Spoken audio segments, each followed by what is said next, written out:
invested in infrastructure. Mm-hmm. And when I first heard about, the check-in, but most of the room key, Mm-hmm.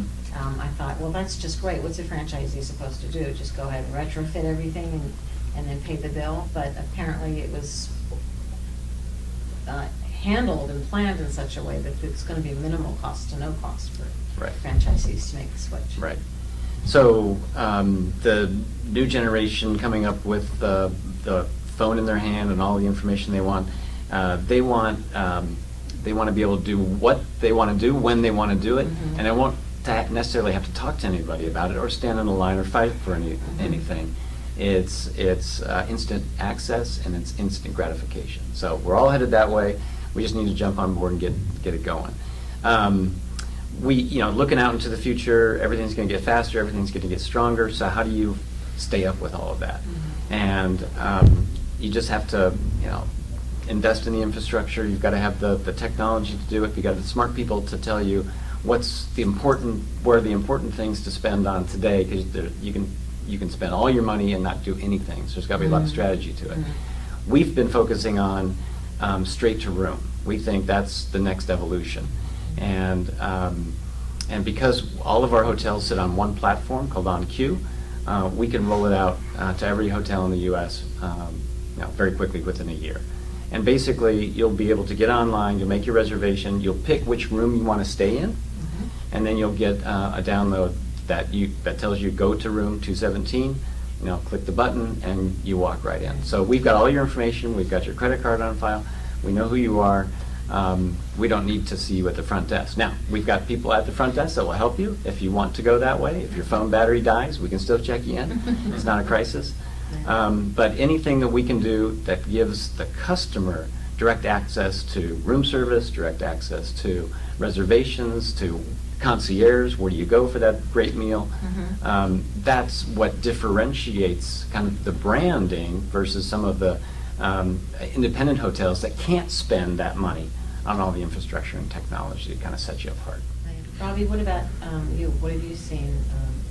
What would you like to see, or what are you seeing with the loyalty programs and how it's impacting your business? Is it a cost center of your business? I'm going to blend my answer to kind of go with a little bit of what Bill was speaking about and Greg as well. So I'm Mhm. going to back it up into kind of how technology plays into this loyalty piece as well, right? Okay, So great. I sit on like one of the advisory boards for the brands that we develop, and for years I've been telling them, I was like, guys, like there's so many of these things, like you guys have to let me use this, right? Like let's get like an Uber model going where if I want to, I can book off of here. I don't have to worry about payment. If I want to skip the front desk, I can go right into my room. This connects to my TV. If I want to use my loyalty points for a drink at the bar or to order a pizza from the place next door, I should be able to use that because it's a mix of personalization as well as immediacy. So I want it now, and I want it, and I want what I want, right? So You are a millennial. But I also recognize the fact that not everybody's like that either, right? Some people want to go to the front desk. Some people want to have that interaction. They want to spend time there. They want that personal attention. So I've been pushing for a long time. Like we have to be able to do what I want, but do what someone else wants as well. I'm not your only customer, but I'm one of your customers. So if we have both of those parallels, as well as other parallels as well, there's different kinds of guests that stay in our hotels. We're able to satisfy all of them. So for the loyalty piece, I think it ties into a lot of what the conversation's been focused around, which is customization, personalization, urgency, so having that right away, and being able to use it within your hotel or within the community you're in, and kind of tying into the experience that you're having, right? I do like what you guys are doing, which is, you're able to shoot them on iTunes, or Tardy was talking about a few of the other things you're doing as well. So I think that's the right way. I think Bill's on the right track as well, and the brand I'm working with, we're in touch with IDEO, one of the innovation companies, to kind of roll out this whole program within the next year or so. So I think you're going to see a lot of the brands going that way very soon. So I think if they're on a great path, I think it's going to where it needs to be. It might be a hair later than it should have been, but that's a lot of things in our industry. We don't get them right when we want them. So One last question. Go ahead. Just I'm real sorry. quick, going a little Please. bit of what he said. See, we talked about technology and how the guest's going to connect and what do you do on the in-room side. and you're talking about loyalty and how you're giving them just the option to kind of cash in right away however they want. You know, I think that the important aspect, and you touched on this, right, and I think that that's very important, is that loyalty has the ability to give me personalized service to every guest to specifics, right? So whether I like M&Ms or I like a Snickers bar, right? Now, it doesn't matter if I'm going straight to my room or not, right? But if you're giving me the option to give them a personalized level of service based on what they want or what they like, and that's the next experience, right? I mean, if I walk in the room and I see, guess what, at some point you've collected information and make it public. I think that within the hotels, they should know kind of what you're getting in, but not just a cookie cutter approach, right? Right now you get these loyalty bags when you check in the front desk, has a water, has this, has that, well, half the stuff, that bag's gonna go in the garbage, right? But at the same time, give me that option and let the hotels work harder to give that in-room personalized service, whether they're going straight to the room or not, right? And I think that is the future of maintaining hospitality, right, and giving that personal attention that next generation want. I mean, sometimes they don't want the interaction, but that kind gesture, I think, sets it apart differently. I think every time it has to be something different. It may not be the same in and out, right? But that's the use of technology to be able to give that loyalty back to any brand. Gee, I want to give one statistic, and Please I'll be do. short. No, please But do. it's a Hilton statistic, actually. But those honors members that are recognized at the front desk as honors members, and those that were not, there's a 30-point swing in loyalty scores. Wow. 30-point swing in loyalty scores. And also, they did a little survey on what would you like if you're a Diamond member. They had the water, and they separated these for the study. Water, free breakfast, whatever it may be. The number one thing that was chosen really cost us nothing, and it was an honors floor. And it was just a sign, the elevator, and a sign in the hallway. So the point I want to make is recognition. Recognition. And we want to be recognized. And if I can, and this goes back, from millennial, it goes back to the baby boomer generation. Horst Schulze said it when he ran Ritz-Carlton's. People want that connectivity with someone. They don't want the nice apologies. You can stack the front desk with great people, and they have the ability to apologize in an effusive way or an affected way. They just want you to get it right the first time.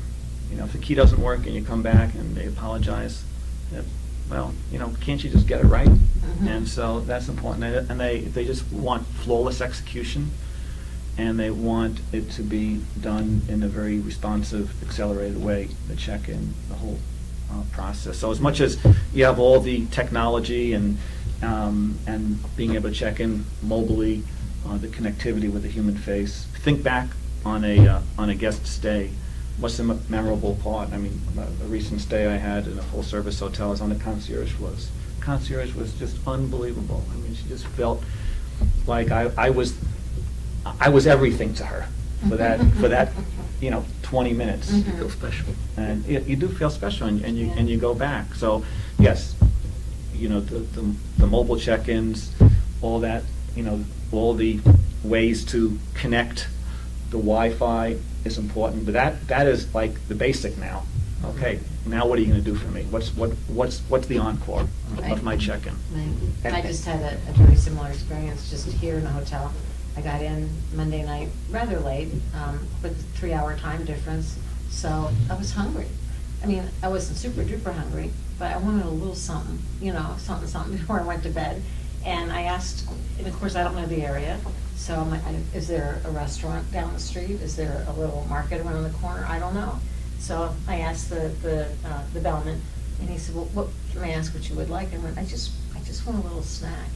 And he said, well, how about if I get you some pretzels and a Diet Coke? I went, that would be great. And so he just went and got that for me and brought it to me. And I said, so what do I eat? It's nothing. He says, it's late, but that was perfect. That's what I wanted. And it just made me, like, wow, somebody, because I've been in the same situation where they go, well, you got to get a taxi, you got to go down this street, and nobody, there's no way they're going to even help me out even a little bit, But yeah, it's that personal touch, and asking me, taking it that one step further and asking that next question, you know, that kind of thing. Okay, wrap it up real quick.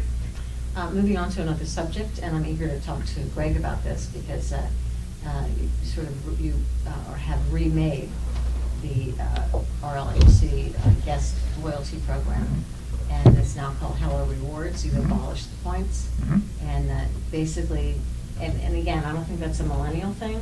I think, you know, I mean, I want a kind bar when I check in. I want, you know, hey, we see you're a rewards customer, you know, this next glass of wine, you know, whatever is half price. You know, the immediate thing. Or, you know, if I don't want wine, it could be maybe something waiting for me in my room that you know, that I like, you know, kind of thing. And so tell a little bit about that. Sure. You know, we kind of looked at the space, and I think quite honestly, you know, from our perspective, you know, points are very expensive. It's a very expensive currency, and at least in our experience with our organization, it wasn't creating a lot of loyalty in the end. And really, if you think about loyalty, it was started in the 80s with the airlines, and then the hotels picked it up in 82. But it was really about, you know, you show us loyalty and give us this much business, then we're going to give you this status, or we'll let you walk down this blue carpet versus the gray carpet, right? I mean, and that still exists today. What we felt is that there was likely a better way to do it, and really to look at what retail was doing from a loyalty standpoint and start to understand that. And the first step for us was to rebuild our ecosystems and our technology platforms, and we've done that. And part of that rebuild is having a very robust CRM system. So, you know, similar to what you might do signing up for Facebook, if you sign up for our loyalty program, it's really very simple, but we're already getting information about you. We're still going to have tiers, but we're not going to publish those tiers. So you're not going to know what your status is. What you're going to know is you stayed at our hotel last night, and the next day you're getting a free iTunes song saying, hey, thanks for staying with us. What you're going to know is you're going to be able to look at your mobile device and see, gee, I've stayed 6 times or 6 days. My next stay, the 7th day, I get a free room. So it's very simplified. It's keeping it simple. It's keeping it innovative. It's, you know, really recognizing that traveler for staying with us at that moment, versus making them earn their status and making them, you know, go through hoops to get to where they need to go. And it's really so robust that literally with our new website that was just launched this week and our CRM program, as we start to ask questions, get information, we'll know, for example, you know, where do you like to vacation? Do you like the mountains? Do you like the beach? Do you like to go to an urban setting?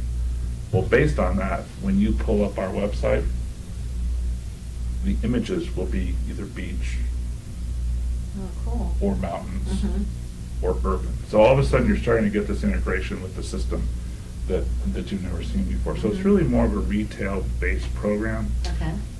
And it's about 1/3 of the cost of points. And so for you know, an owner who's looking to, you know, reduce expenses and save costs, you know, it's going to mirror up, and it's going to mirror up very well too in the fact that from a franchise standpoint, you know, we've moved to flat fees. Yes. So for example, you know, when you start to look at your cost basis as an owner, I think it'll become resonant a little bit more. And it's exciting. It's actually the loyalty program is an amazing tool. It's a lot of fun, particularly when you look at it from a retail mentality versus what we've done for 20 years. Right, exactly. Just the hoteliers here, if you don't mind. What would you like to see from the brands to attract your investments? One thing. Name me one thing. And you can't talk about fees. We're gonna start with that. Go ahead, Bobby. You know, I think recently especially, as we've been staffing up our corporate level more so, we're looking for more and more support from the brands. And I'm not saying we're not getting it, because we are. We're getting lots of support, but we'd like more support possibly on the operational front, on the sales front, helping drive more and more resources to our company. So I'd say if there's one thing we would ask for is just more support overall from the brand teams. I know that some of them are staffing up in certain areas, other ones aren't. So I mean that's probably the only thing that I'd ask. And I'll end with a statistic on a more comical note that's off topic of what you said, and Mitch heard it in the car yesterday. And it's a serious topic you talked about earlier, which is Ebola. put things in perspective, just want you all to know that more Americans have been married to Kim Kardashian than have been diagnosed with Ebola. That's good. I like that. That puts a lot of people at ease. Thank you for that. Yeah, no problem. Okay, The Fred, market what's- just went up 200 points. I should have said that on national Yeah, television, yeah. right? Maybe the future's for tomorrow, too late for today. Pratt, what about you? What So, would you like to see? You know, and my opinion is that with the brands and when you get involved in investment in your branding in a specific way, that's a marriage, right? And I think that evolution of the marriage is going to continue. And we all know that a marriage takes hard work, right? It's not as easy as it seems to be. And I think the partnership with the brands kind of goes down the same route. And it's not necessarily because of individuals or the brand itself. It's because of the ever-changing climate, right? And it's the markets that we play in. It's the nature of the economy, right? It's the oversupply on some other aspects that may not be associated with this particular brand that I'm with, but just the market in general, right? So I think that there needs to be layers of flexibility and checkpoints throughout a process. And we've got to really be able to evolve, right? And just like how we want to give specialized, customized service to our guests, right? I would like to see some level of brand saying, you know what, per location, there's a different set of needs at some point, right? Maybe I'm in a high demand market, I need to focus on something else versus focus on the regular that we do for all, right? And so I think it's not a cookie cutter approach that we may be used to for an individual brand. It should be something that's flexible, has the ability to change, has owner participation. You're coming back to an agreement to say, you know, what do you think that you need more areas of help in, and let's get it done, right? Versus the standardization. So I guess, you know, same thing that you're talking about, more support, but I'm talking about from a specialized service per asset location, and maybe just situation is what it needs to happen. And I'm not talking about fees or anything of that nature. I'm talking about how do you really help, whether it's a first-time buyer, first new owner, right, or it's an experienced person, they have different needs, right? And how do you really help your individual location succeed? Excellent. How about you, Mitch? So I think these two gentlemen summed it up very well, but definitely support, distribution, loyalty programs, marketing, all that's very important when you partner with a brand. There is one topic that I do want to bring up. It's on capital cost, okay? Capital improvement, renovation cost. When appraisers and underwriters and lenders figure out that 4% is not enough, this industry can lose billions overnight. Billions overnight. Think about it. Soon as somebody just says, okay, I'm going to start putting 5% for underwriting, then all of a sudden you've just lost tremendous value throughout all of our properties, right? I don't think that's going to happen, but the point I'm making is it's taking 6-7% capital reserve or more that I'm hearing, you know, to keep a hotel up to brand standard and to guest standard and QA standard.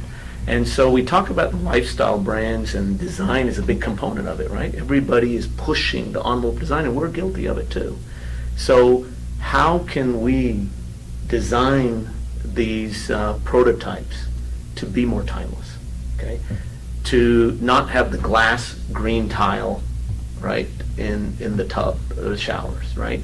How can we, the exterior of the building, the using materials like, I really, you know, the AC immersion trip in Madrid, it really woke me up. It was the first time we saw a owner develop a brand. The developer owner created this brand, okay?